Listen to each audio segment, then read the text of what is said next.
Have you noticed that something seems to pursue you more when you push it away? Pain persists despite your efforts to avoid it. You stumble into failure despite your best efforts to avoid it. You feel even more alone as a result of resisting loneliness. The universe seems to be pulling a terrible practical joke. Or is it? We live with the delusion that power is equal to resistance. You see, we've been taught that you have to fight life in order to win it. However, this is the dilemma. You get more entangled the more you resist. Things are not pushed away by resistance. It draws them in. They are fed by it. Let me clarify. A guy battling his own shadow is what you are. He grows more and more exhausted as he swings his fists. However, because it is him, the shadow remains exactly where it is. The shadow gains form, presence, and shape by his mere act of combat. This is what occurs with your guilt, sadness, and worries. They get louder as you strive to outgrow them, outthink them, and ignore them. Life is attempting to teach you something, not because it is punishing you. Furthermore, life, the universe, if you will, speaks in an odd tone. You always get what you need to wake up, even if you don't always get what you desire. Life will intensify loneliness if you don't fight it. Not to be mean, but to make you sit with it, confront it, and grow from it. And something remarkable occurs when you eventually stop running and face the thing you've been frightened of. It becomes a part of you, teaches you, and softens you. You see, only when pain is rejected does it turn into poison. It turns into medicine after it is approved. Most of us, however, were trained to do the exact opposite. Control, suppression, denial, and escape were the lessons we learned. Don't be depressed. Avoid becoming weak. Don't be scared. Thus, we battle the aspects of ourselves that merely seek attention. We force them into the depths of our mental cellar. However, the inhabitants of the basement do not perish. It knocks louder while it waits. Therefore, the universe, the great teacher, repeatedly delivers it to your door in various stages, occupations, and failures, not to harm you, but to awaken you. Because you energize what you resist. You reinforce what you don't do.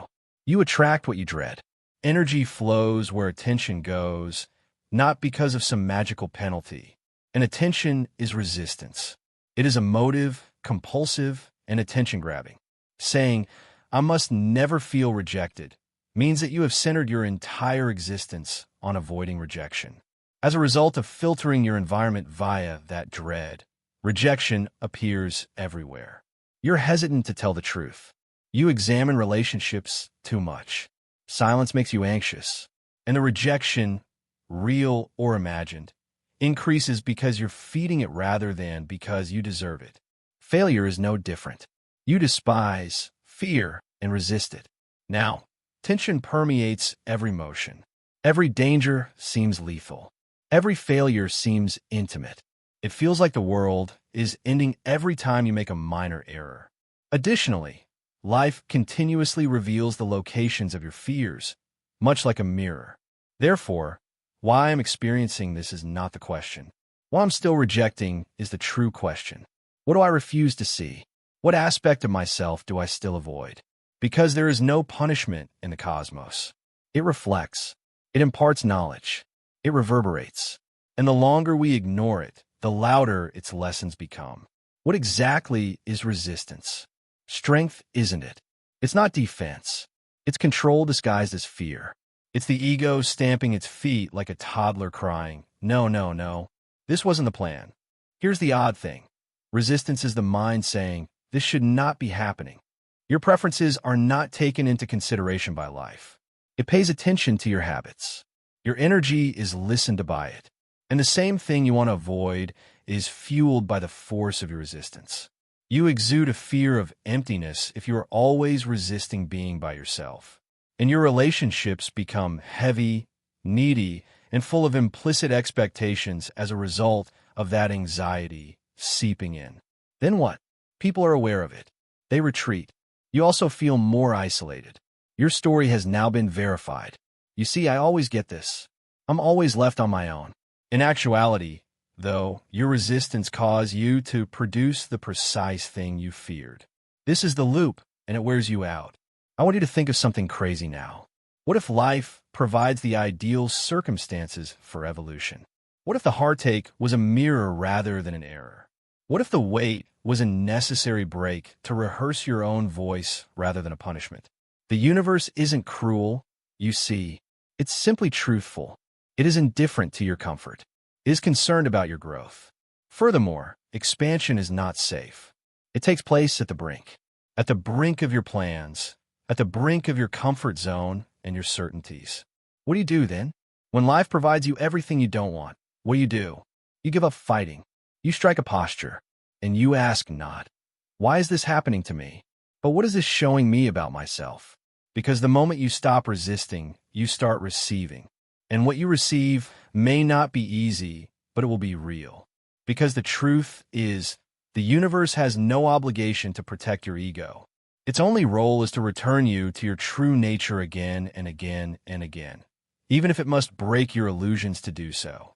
So if you find yourself in pain, ask yourself, is this pain from the situation or is it from my resistance to it? Is it the breakup that hurts? Or the belief that I'm unlovable now? Is it the failure that stings or the story I've created that I'm falling behind? You'll find that most of your suffering doesn't come from life itself, but from the mental war against what life is. And so long as you resist the moment, you reject your own growth. But when you finally soften, when you finally say, okay, I'll face this, not run from it, something profound happens. You stop being a victim and you start becoming a student. Now, let's talk about something most people avoid. Control. You see, resistance is always tied to the illusion of control. You try to shape your experience, steer it, force it. You believe that if you just try hard enough, think long enough, suffer deeply enough, you can bend reality to your will.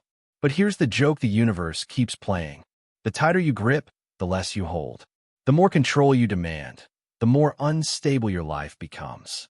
You try to control time, so you're always in a rush. You try to control people, so you're always anxious. You try to control the future, so you miss the present entirely. And then you wonder why things fall apart. But they don't fall apart because you failed. They fall apart because you were never meant to hold them so tightly. The truth is, control is a defense mechanism. It is the ego's way of saying, if I suffer now, I can prevent suffering later. But it doesn't work that way. You're not here to build a fortress. You're here to be alive. And life, true life, doesn't happen in control. It happens in flow and trust. I surrender. Now, don't misunderstand me. Surrender doesn't mean giving up. It doesn't mean passivity or laziness or letting life walk all over you. It means participating without resistance. It means being fully present in this moment, even when it's messy, even when it's hard, without needing to twist it into something else. Because here's what's really happening. Every time you resist something, you delay your transformation. You delay the lesson. You keep circling the same pattern, the same fear, the same disappointment. But when you face it, not with violence, but with presence, you begin to integrate it. You begin to grow. You become more fluid, less afraid, less reactive. And the universe, it responds to that because the universe you see is not some external force. It's you. It's your consciousness, your energy, your reflection. So if you're full of fear, your world reflects fear. If you're full of resistance, life mirrors back conflict and tension. But if you shift, if you soften, if you begin to say yes even to this, then life shifts with you. Not always immediately, not always how you expected, but always in alignment with your willingness to wake up. And I must say, waking up is not always comfortable. Sometimes it comes with heartbreak. Sometimes it comes with the collapse of your plans. Sometimes it comes when you've tried everything and you finally fall to your knees and whisper, I don't know what I'm doing anymore. That's the beginning of wisdom. Not when you conquer, but when you listen, because the universe has always been speaking to you. In every delay, in every breakdown, in every person who didn't love you the way you wanted, it has been whispering, not this way. Come back to yourself. But you couldn't hear it over the noise of your resistance. You couldn't feel it because you were bracing for impact. You were trying to outsmart the river instead of learning how to float. But floating isn't weakness. Floating is presence. And the presence to be with what is the only way to allow it to transform. You see, you're not here to be perfect. You're here to become real. And realness requires that you stop pushing things away. It asks that you become curious, not controlling. That you allow the difficult moment, not escape it. That you witness your fear, not obey it. Because once you stop resisting, something wild happens. Your fear becomes your teacher. Your pain becomes your path. Your loneliness becomes your mirror. And suddenly you're no longer fighting life. You're flowing with it. That is the shift from resistance to relationship. You stop seeing challenges as threats. You start seeing them as invitations. And slowly, gently, your world begins to change. Now, you might be asking, but what do I do when I'm resisting? What if I'm powerless to stop it? What if I can't just give up because the fear is so intense, so real, and so loud? Now we're getting somewhere. Because the point is not to force surrender. That too would be resistance in disguise. You don't have to fake peace. You don't have to pretend everything's fine. You simply have to become aware. That's the beginning. The moment you say, I am resisting this. That's the light turning on. That's the shadow shrinking. Because now you're not in the resistance. You're observing it. And once you observe it, you can start to play with it. Try this. Instead of saying this shouldn't be happening, ask yourself, what if this must happen for me to see what I haven't seen before? Not because everything is good, but because everything is useful. Let's take an example. Say you're in a period of stillness. Nothing is moving, no new opportunities, no progress. You resist it. You feel stuck. You panic. You try to push, force something to happen, create noise to silence the discomfort. But what if that stillness, that dry spell, that silence is not the enemy? What if it's a space being cleared? What if it's asking you to stop distracting yourself long enough to feel what's really underneath the rush? You'll never know if you keep pushing against it. But if you pause, if you breathe, if you let the discomfort speak to you, you might hear something you've never heard before. You might hear your own voice again or take heartbreak. You resist the ending. You want it back. You romanticize the past. But what if this heartbreak is here to crack open the part of you that keeps abandoning yourself for love? What if the pain you feel isn't from losing them, but from losing yourself again and again just to be loved? You see, the universe doesn't speak in English or Sanskrit. It speaks in symbols, cycles, patterns, energy. And if you're paying attention, you'll notice that the same problems keep showing up just with different names and faces. That's not coincidence. That's curriculum. You're in class, friend. And until you stop resisting the lesson, the teacher will keep repeating it. So instead of asking why me, try asking what am I being shown that I don't want to see? Because everything you resist holds a message. Not because it's right, not because you deserve pain, but because nothing wakes the soul like a pattern you're finally ready to break. And resistance, when seen, clearly becomes a portal, a door, a threshold between who you've been and who you might become. If only you stopped running. Now don't rush this. The ego loves speed. But healing true integration moves at the speed of trust. You must learn to be with what's here, to hold it, to say, okay, this is uncomfortable. However, it might not require immediate attention. Maybe it just needs to be felt. Because some things don't heal through fixing. They heal through feeling. They heal when you allow them to rise and move through like weather. And the moment you stop calling the storm wrong, you stop making yourself wrong for feeling it. That's the real shift. When you no longer panic in the presence of pain, when you no longer resist the resistance, instead you breathe with it. You stay, and something deep within you begins to unfold. That unfolding, that quiet release of tension, is the very thing you've been searching for. Not outside you, not in the next success or partner or escape, but right here in this moment, exactly as it is. You resist what you fear, but what you fear is often not what's in front of you. It's what you believe it means. You don't fear being alone. You fear what you think that says about your worth. You don't fear failure. You fear the story your mind tells you afterward. You don't fear uncertainty. You fear not being in control of how life will unfold. But here's a gentle truth. You've never been in control. Not really. And that's not a weakness. That's your freedom.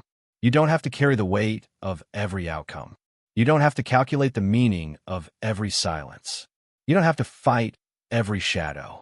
You're not here to win against life. You are here to feel it, to move with it, to learn from it. And the moment you realize that, truly realize it, a lightness begins to return. The pressure softens. The need to fix, to grasp, to run, it quiets. And then, only then, can you hear what life has been whispering all along. There is no enemy here. There is no mistake in this moment. There is only experience. And experience, however uncomfortable, is your most honest teacher. When you welcome it, it transforms. What you once feared becomes familiar. What once controlled you loses its grip. What once chased you now walks beside you because it is you. This is the paradox the mind struggles to grasp. But the soul understands instantly. You don't overcome resistance by fighting it. You overcome it by including it, by bowing to it, by saying, "Ah, yes, you too are part of this path. I see you now." And when resistance is seen, truly seen, it relaxes. Because resistance is only fear wearing armor. And fear, when loved, melts.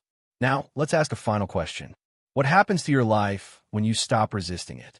When you stop trying to push away the pain, the stillness, the confusion, when you stop needing to understand everything before you trust anything, you begin to move differently. You speak more gently to yourself and others. You stop clenching around your identity.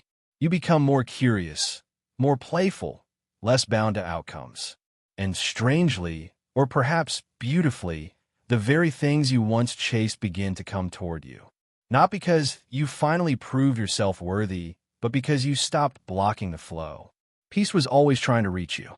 Love was always trying to enter. Joy was always circling above, waiting for you to drop the umbrella of resistance so it could touch your skin. The universe was never against you. It was you turning away from it, afraid of what it might ask you to feel. But now you're turning back. You're opening your hands. You're choosing trust, not because it's easy, but because the alternative, endless struggle, is no longer interesting. And so I leave you with this. Let life shape you. Let it challenge you, confuse you, hold you, but don't fight it. The lesson you've been avoiding may be the key to the door you've been knocking on for years. Stop resisting the invitation. Say yes, even if you're trembling. Say yes, even if you don't understand yet. Say yes, because that is the beginning of awakening. And once you begin to say yes to life, life will say yes to you in return. Not always in the way you imagined, but always in the way you needed. You'll see.